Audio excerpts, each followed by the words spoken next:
Hello, Radhe Radhe आप सभी को। स्वागत है आप सभी का व्याकरण की क्लास में। तो आज से हम व्याकरण शुरू करेंगे। व्याकरण पे आपको छोटे छोटे वीडियोस मिलते रहेंगे जिससे व्याकरण आसानी से हमारा तैयार होगा। ज़्यादा नहीं, बिल्कुल अच्छे से पढ़ेंगे, थोड़ा थोड़ा पढ़ेंगे पर पढ़ते रहना है, क्योंकि व्याकरण हर परीक्षाओं के लिए बहुत महत्वपूर्ण है। हर जगह यहाँ से प्रश्न बन ही रहा है, कोई भी पेपर हो तो ये सभी परीक्षाओं के लिए है, सभी लोग इसे पढ़ सकते हैं। और जहाँ कोई भी डाउट हो तो आप पूछ सकते हैं कमेंट में, पर कोशिश किया जाएगा कि कोई डाउट न रहे। तो आज हम लोग वर्णमाला शुरू करते हैं, जो कि व्याकरण का पहला ही टॉपिक आता है और यहाँ से बहुत प्रश्न आते हैं। व्याकरण मतलब आपको वर्णमाला बिल्कुल अच्छे से आनी ही चाहिए, और यहीं पे लोग मिस्टेक कर जाते हैं, तो इसे हमें तैयार करके रखना है।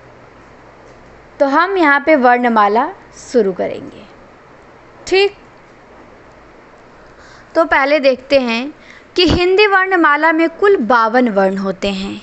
कितने वर्ण? तो 52 वर्ण दिया हुआ है। हिंदी वर्णमाला में 52 वर्ण होते हैं और वर्ण को 2 भागों में बांटा गया है, स्वर और व्यंजन। तो स्वर और व्यंजन मिला के 52 होते हैं। वर्ण किससे बनता है? तो स्वर प्लस व्यंजन बराबर वर्ण। तो स्वरों की संख्या हमारी 11 होती है। हिंदी में स्वरों की संख्या कितनी होती है? तो 11 होती है। कौन कौन? तो आप यहाँ पे देख सकते हैं, यहाँ दिया हुआ है अ, आ, ई, उ, री, ए, ऐ, ओ, औ। ये आपके 11 स्वर होते हैं। लेकिन पूछेगा कि हिंदी में स्वरों में मात्राएं कितनी होती हैं? तो मात्रा केवल 10 ही होती है। क्यों? क्योंकि अ की कोई मात्रा नहीं होती है। जैसे हम क लिखते हैं तो क में अ लगा हुआ है, लेकिन इसका कोई सिंबल मात्रा है नहीं है। लेकिन जब हम वहीं पे का लिखते हैं तो यहाँ पे एक खड़ी पाई लग गया, तो का की मात्रा है। की, कू सबकी मात्रा है, लेकिन अ की कोई मात्रा नहीं होती है, ठीक। तो ये भी प्रश्न बनता है कि किसकी मात्रा, किस स्वर की मात्रा नहीं होती है? तो अ की मात्रा नहीं होती है, बाकी सबकी मात्रा होती है। तो हिंदी में स्वर 11 हैं, लेकिन मात्राएं कितनी हैं? 10 हैं। यहाँ पे आप देख सकते हैं, आ की मात्रा, छोटी बड़ी की मात्रा, छोटा ऊ बड़ा ऊ की मात्रा, री की मात्रा, ए की मात्रा, ऐ की मात्रा, ओ की मात्रा, औ की मात्रा। यहाँ पे आप मात्राओं को देख सकते हैं, यहाँ दिया हुआ है, ठीक। ये सब दिया हुआ है।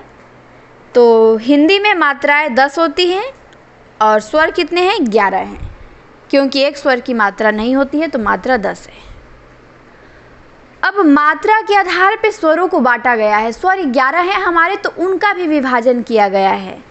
तो मात्रा के आधार पे स्वर कितने भागों में बांटा गया है? 2 भागों में बांटा गया है।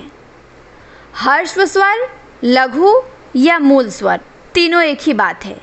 चाहे ह्रस्व स्वर कहिए, लघु स्वर कहिए या मूल स्वर कहिए। और फिर बांटा गया है गुरु स्वर या संधि स्वर। तो आपके मूल स्वर 4 होते हैं। मूल स्वर कितने होते हैं? 4 होते हैं।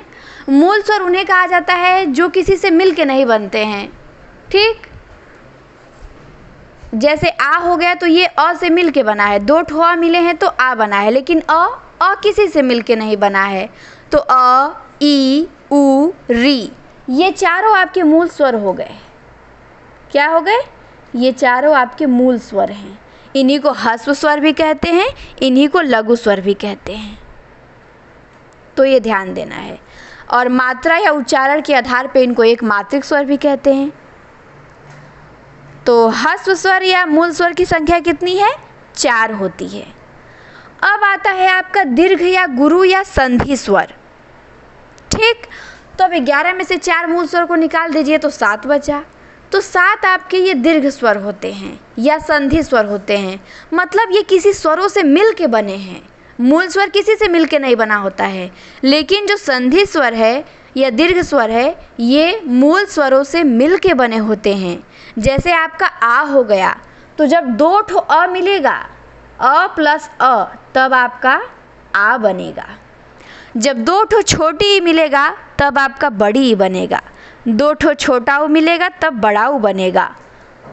अ प्लस ए मिलेगा, अ प्लस ई मिलेगा तो आपका ए बनेगा, और अ प्लस ए मिलेगा तो ए बनेगा। मतलब ये सब एक दूसरे से स्वरों से मिल के बने होते हैं, इसीलिए इनको दीर्घ स्वर या संधि स्वर कहते हैं।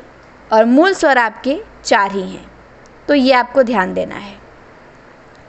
और कुछ लोग कहते हैं कि स्वर 3 होते हैं, मूल स्वर, गुरु स्वर और प्लुत स्वर। तो प्लुत स्वर हिंदी में नहीं होता है, प्लुत स्वर संस्कृत भाषा में होते हैं। ठीक, प्लुत स्वरों का प्रयोग कहाँ होता है? संस्कृत भाषा में। इसका सिंबल ऐसे होता है, एस की तरह, जैसे ओम लिखते हैं तो वहाँ पे ये आता है। तो प्लुत स्वर हिंदी में नहीं इसका प्रयोग होता है, हिंदी का स्वर नहीं है। हिंदी में मात्रा के आधार पे 2 ही स्वर है, मूल स्वर, दीर्घ स्वर। ठीक, तो ये हमारे स्वर हो गए। तो पहले हम स्वरों को ही निपटा लेते हैं। अब यहाँ पे जो दीर्घ स्वर है या संधि स्वर है, इनको भी हम 2 भागों में बांट सकते हैं।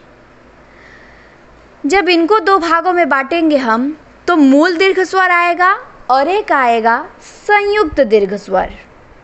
ठीक, मूल दीर्घ स्वर और संयुक्त दीर्घ स्वर। मूल दीर्घ स्वर उसे कहा जाएगा जो मूल स्वरों से मिलके बने हैं, जो अ, ई, उ इनसे मिलके बने हैं, वो मूल दीर्घ स्वर कहाएंगे। क्यों? क्योंकि ये मूल स्वर हैं। और संयुक्त दीर्घ स्वर ये कहलाएंगे जो मूल स्वर प्लस अन्य किसी स्वर से मिलके बने हैं। ठीक, जैसे ए, ऐ, ओ, औ। तो ये आपको ध्यान देना है। तो मूल दीर्घ स्वर की संख्या कितनी है? 3 है। देखिए, अ प्लस अ मिला तो आ बना। इसे सजातीय संधि स्वर भी कहते हैं, क्योंकि ये सेम स्वरों के मिलने से बनता है। फिर 2 ठो छोटी मिलेगा तो बड़ी बनेगा, फिर 2 ठो छोटा ऊ मिलेगा तो बड़ा ऊ बनेगा। क्लियर है? तो जो मूल स्वरों से, समान मूल स्वरों के मिलने से बनता है, उसे हम मूल दीर्घ स्वर कहते हैं। और संयुक्त दीर्घ स्वर किसे कहते हैं? जो मूल स्वर प्लस अन्य किसी स्वर के मिलने से बनता है। जैसे देख लीजिए, आपका ऐ हो गया, तो ऐ किससे बनता है? अ प्लस ई। जब अ और ई दोनों मिलते हैं तब जाके आपका ऐ बनता है। और जब अ प्लस ए मिलते हैं तब ऐ बनता है। और जब अ प्लस उ मिलके बनते हैं तो ओ बनता है। और जब अ प्लस ओ मिलते हैं तो औ बनता है। ठीक, तो यहाँ पे देख सकते हैं आप कि यहाँ पे समान स्वर नहीं मिल रहे हैं। यहाँ पे अ प्लस ई मिल रहा है, अलग अलग दोनों मिल रहे हैं तो ए बन रहा है। यहाँ पे अ प्लस ए मिल रहे हैं तो ऐ बन रहा है। तो यहाँ पे आपके अलग अलग स्वर हैं। अलग अलग स्वर जब मिलेंगे और जब उनसे कोई स्वर बनेगा तो ये संयुक्त स्वर कहलाएगा, ये विजातीय संधि स्वर कहलाएगा। और मूल दीर्घ स्वर तो आप समझ ही गए, जो समान मूल स्वरों के मिलने से बनते हैं उन्हें हम मूल दीर्घ स्वर कहते हैं। मूल स्वर आपके 4 हैं, अ, ई, उ, री। और मूल दीर्घ स्वर आपके 3 हैं, संयुक्त दीर्घ स्वर आपके 4 हैं, ए, ऐ, ओ, औ। तो समझ में आ गया होगा आपको। स्वर आपके कितने हैं? यहाँ पे देख लीजिए, 11 स्वर हैं। तो जो अ हो गया, छोटी ई हो गया, उ हो गया और री हो गया, ये चारों आपके मूल दीर्घ स्वर हैं। ठीक, यहाँ पे हम बांट लेते हैं। अब आता है आपका बड़ा आ, बड़ी ई, बड़ा उ। तो ये तीनों आपके मूल दीर्घ स्वर हैं। ये मूल स्वरों से मिल के, 2 मूल स्वरों के मिल से बने हैं, तो बड़े ना हो गए, 2 मात्रा हो गई इसमें, तो मूल दीर्घ स्वर हो गए ये। फिर आपका बचा ए, ऐ, ओ, औ। तो ये अलग अलग स्वरों के मिलने से बना है ना, तो ये आपका संयुक्त स्वर हो गया। तो संयुक्त स्वर आपका ये चारों है। और आपके मूल दीर्घ स्वर 3 हैं और मूल स्वर आपके केवल 4 हैं, अ, ई, उ, री। तो ये आपको विशेष ध्यान देना है। चलिए, इसके बाद आप सोचते होंगे कि यहीं पे रोक दिया है, 11 ही स्वर है, ओ, औ, अंग और अह कहाँ गया? वो भी तो स्वर में आता है, 13 स्वर होने चाहिए।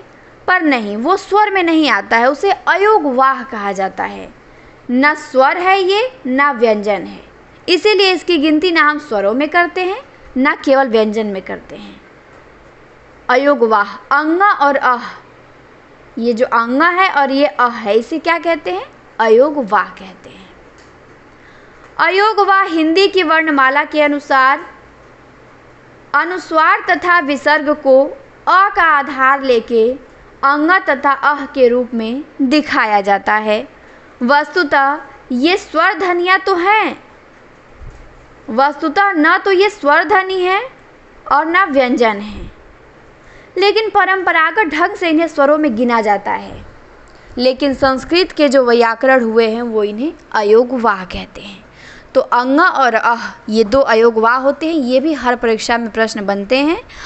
तो अंगा अयोगवाह किसे कहते हैं? तो अंगा और अह को अयोगवाह कहते हैं, जिनकी गिनती ना स्वर में होती है ना व्यंजन में होती है, जो किसी में योग करने लायक नहीं है, उन्हें हम अयोगवाह कहते हैं। फिर यहाँ दिया है नीचे एक पॉइंट में कि अनुस्वार और विसर्ग दोनों स्वर भी हैं, व्यंजन भी। आचार्य किशोरीदास वाजपेयी इन्हें अयोगवाह कहते हैं, जो योग ना होने पर भी साथ रहे, जो ना स्वर में गिनती हो रहा है ना व्यंजन में, फिर भी उनके साथ लगा हुआ है, तो उसे हम अयोगवाह कहते हैं। और अयोगवाह नाम किसने दिया है? तो किशोरीदास वाजपेयी ने अयोगवाह नाम दिया है। तो अनुस्वार और विसर्ग, अंगा को अनुस्वार कहते हैं और अह को विसर्ग कहा जाता है। तो ये दोनों स्वर भी हैं और व्यंजन भी। तो इतना आपको समझ आया? चलिए आगे आते हैं। धीरे धीरे आएगा, अभी तो पहली क्लास है तो समझ में आएगा बिल्कुल। अगर आपको कुछ भी नहीं आता है फिर भी आराम से अगर सुनेंगे, एक बार नहीं समझ में आया 2 बार क्लास को सुनिए, क्यों नहीं आएगा, ज़रूर आएगा। अब आते हैं हम व्यंजन। हमने देखा कि वर्ण के 2 प्रकार हैं, हिंदी में 52 वर्ण हैं, एक स्वर और एक व्यंजन, 2 भेद हैं। तो स्वर को हमने देख लिया 11 हैं, उनके सारे भेदों को भी हमने पढ़ लिया। ठीक, कि मूल स्वर हैं, दीर्घ स्वर हैं, दीर्घ स्वर को भी 2 भागों में बांटा गया है, मूल दीर्घ स्वर, संयुक्त दीर्घ स्वर, तो उसको भी हमने पढ़ लिया। मात्राएं के बारे में जाना कि मात्राएं 10 होती हैं, अ की कोई मात्रा नहीं होती है। अब हम वर्ण का दूसरा भेद देखेंगे, व्यंजन। तो व्यंजन को देखेंगे। कुल व्यंजनों की संख्या, कुल व्यंजनों की अगर आप संख्या देखें तो 39 है, लेकिन मूल व्यंजन जो हैं वो आपके 33 ही हैं। ठीक, मूल व्यंजन कितने हैं आपके? 33 ही हैं। तो प्रश्न बनेगा कि हिंदी में व्यंजनों की संख्या बताइए, तो 33 ही बताएंगे। फिर है स्पर्श व्यंजनों की संख्या। तो स्पर्श व्यंजन आपके 25 हैं, जो 5 वर्गों में बांटा गया है ना, क वर्ग, च वर्ग, ट वर्ग, त वर्ग, प वर्ग। तो ये क्या है? आपके स्पर्श व्यंजन है। अभी आगे हम देखेंगे इसके बारे में, परेशान ना होइए। फिर आपके अंतस्थ व्यंजन 4 होते हैं। कितने? 4 अंतस्थ व्यंजन होते हैं, य, र, ल, व। फिर आपके 4 उसमें व्यंजन होते हैं, स, श, श, ह। फिर आपके 4 संयुक्त व्यंजन होते हैं, छ, त्र, ज्ञ, स्र। फिर आपके उत्क्षिप्त या द्विगुण व्यंजन होते हैं 2, जिसको ड और ढ कहते हैं। तो अब यहाँ पे आप देखिए, अब हमने ये देख लिया संख्या कि कितनी किसकी संख्या होती है। कुल व्यंजन 39, मूल व्यंजन 33, स्पर्श व्यंजन 25, अंतस्थ व्यंजन 4, उसमें व्यंजन 4, संयुक्त व्यंजन 4, उत्क्षिप्त या द्विगुण व्यंजन 2 होते हैं। तो अब ये देखेंगे कि ये है कौन कौन से। ठीक, तो हमने देखा कि मूल व्यंजनों की संख्या 33 है, तो कौन कौन से हैं आइए देखते हैं। तो पहले तो आपका ये 5 वर्ग होता है, 5 वर्गों में बांटा गया है। क वर्ग, तो प्रत्येक वर्ग में 5 व्यंजन वर्ण होते हैं। क वर्ग, इसका उच्चारण कंठ से होता है। कहाँ से होता है? कंठ से। तो ये क से लेके अंग तक जितने भी व्यंजन आते हैं, कहाँ से हम उच्चारित करते हैं? क से। क, ख, ग, घ, अंग। तो ये कंठ व्यंजन है आपके पांचों, और ये क से अंग तक क वर्ग में आएंगे। फिर आता है च वर्ग। च वर्ग का उच्चारण तालु से होता है। कहाँ से? तालु से।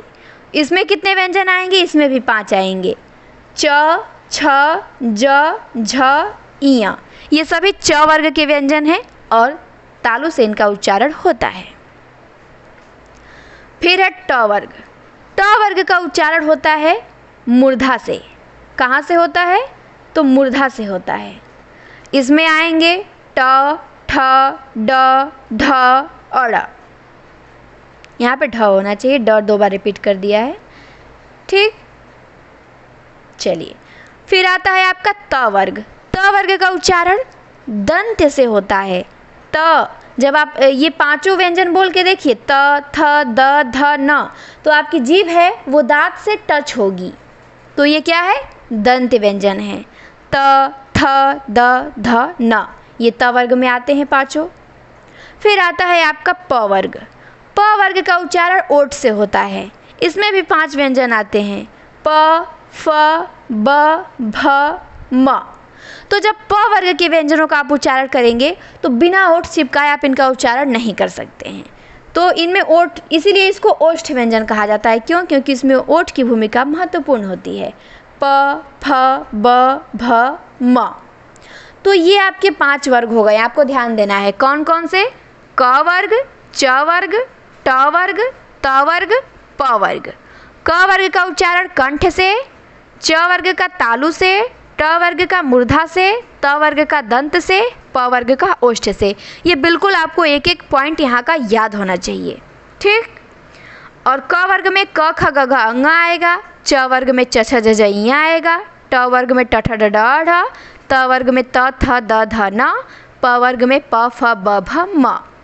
तो ये 5 वर्ग हो गए। प्रत्येक वर्ग में 5-5 व्यंजन है, तो कुल मिला के 25 व्यंजन आपके यहाँ पे हो गए। इन 25 व्यंजनों को ही स्पर्श व्यंजन कहते हैं। इन्हीं को क्या कहते हैं? स्पर्श व्यंजन कहते हैं, जो क से लेके म तक है। तो स्पर्श व्यंजनों की कुल संख्या 25 है। ठीक, अब आते हैं आगे। अब आपके 4 अंतस्थ व्यंजन आते हैं, जैसे य, र, ल, व। तो 25 में 4 जोड़ दीजिए, 29 हो गया। फिर आपके 4 आते हैं ऊष्म व्यंजन, श, श, श, ह।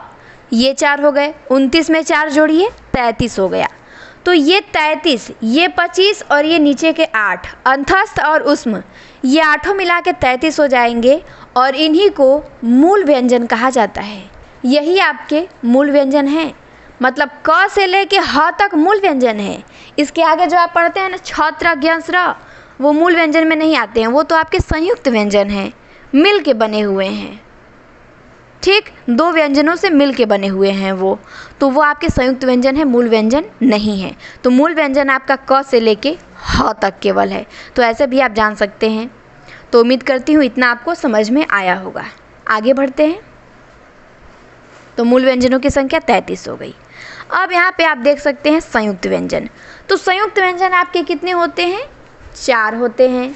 छ क और मूर्धन्य स से मिल के बना होता है। आगे मैं आपको दिखाऊंगी। त्र भी आपका आधा त और रस्सी र से मिल के बना है। ज्ञ आपका आधा ज और इ से मिल के बना है। और जो स्र है आपका, ये तालव्य श और र से मिल के बना है। तो ये संयुक्त व्यंजन हो गए। ये मूल व्यंजन आपके नहीं है, लेकिन ये भी व्यंजन ही है। तो ये भी आपके 4 हो गए। संयुक्त व्यंजन कौन कौन से? छ, त्र, ज्ञ, स्र, इनकी संख्या 4 है। क्लियर है? फिर आपके आते हैं उत्क्षिप्त या द्विगुण व्यंजन। ये ड और ढ, इनकी संख्या 2 हो गई। तो 33 में 4 और 2 6 जोड़ दीजिए तो 39 हो जाएगा। तो व्यंजनों की कुल संख्या 39 है, लेकिन मूल व्यंजन आपके 33 ही हैं। तो 39 आपके ये व्यंजन हो गए और 11 आपके स्वर हो गए। तो 39 व्यंजन में 11 स्वर जोड़िए, कितने होंगे? तो 39 और 49 एक 50 होंगे। तो आप सोच रहे होंगे कि 39 व्यंजन हो गए, 11 स्वर हो गए, अभी भी 85 हुआ। और हिंदी में तो 52 वर्ण हैं, 2 कहाँ गए? तो 2 आपका आयुर्वाह भी तो है, उसको तो कैसे छोड़ सकते हैं आप? तो 2 आयुर्वाह हो गया। तो ये सब मिला के आपके कुल 52 वर्ण हिंदी वर्णमाला में हैं। तो समझ में आ गया? 11 स्वर, 33 मूल व्यंजन, 4 संयुक्त व्यंजन, द्विगुण व्यंजन 2 ठो, 2 ठो अयोगवाह, इन चारों को जब आप मिलाएंगे सबको तो आपके 52 वर्ण हो जाएंगे। तो समझ में आया कि 52 वर्ण कौन कौन से हैं। यहाँ पे दिया भी है कि हिंदी वर्णमाला की कुल वर्णों की संख्या 52 है। मूल स्वर 11, आयगवाह वर्ण 2 ठो, व्यंजन 39, कुल मिला के 52 हो गया। जोड़ लीजिए यहाँ पे। ठीक, तो आज इतना ही। आप ये देख सकते हैं हमने इतना आज पढ़ा और मैं पूरी उम्मीद करती हूँ कि अच्छे से आपको समझ में आया होगा। और जिसको नहीं आया होगा वीडियो को दोबारा सुनिएगा, ज़रूर समझ में आएगा, क्लास ज़रूर अच्छी लगी होगी। फिर आगे हम कल देखेंगे स्वरों का और भी वर्गीकरण है। ये केवल आपको इतना बताया गया है कि 52 वर्ण कौन कौन से हैं। अभी इनके बारे में और आगे पढ़ना है आपको, कहाँ से किसका उच्चारण होता है, किससे कौन मिल के बना है, क्या किसका नाम दिया जाता है। तो पहले आप इतना एक दिन में क्लियर करें। आज की क्लास से इतना आपने सीखा, इसको रिवाइज करें, अच्छे से पढ़ें, दिमाग में फिट करें कि आज में हमने क्या सीखा। फिर अगली क्लास के लिए तभी आप रेडी होंगे जब पीछे का ये सब आपको याद होगा। तो इतना आप याद करिए, तैयार रखिए, फिर आगे हम कल ये सब देखेंगे। ठीक, तो क्लास को यहीं पे मैं बंद करती हूँ। क्लास देखने के लिए आप सभी को बहुत बहुत धन्यवाद। क्लास कैसी लगी कमेंट में बताइएगा। कोई डाउट हो तो वो भी पूछ सकते हैं।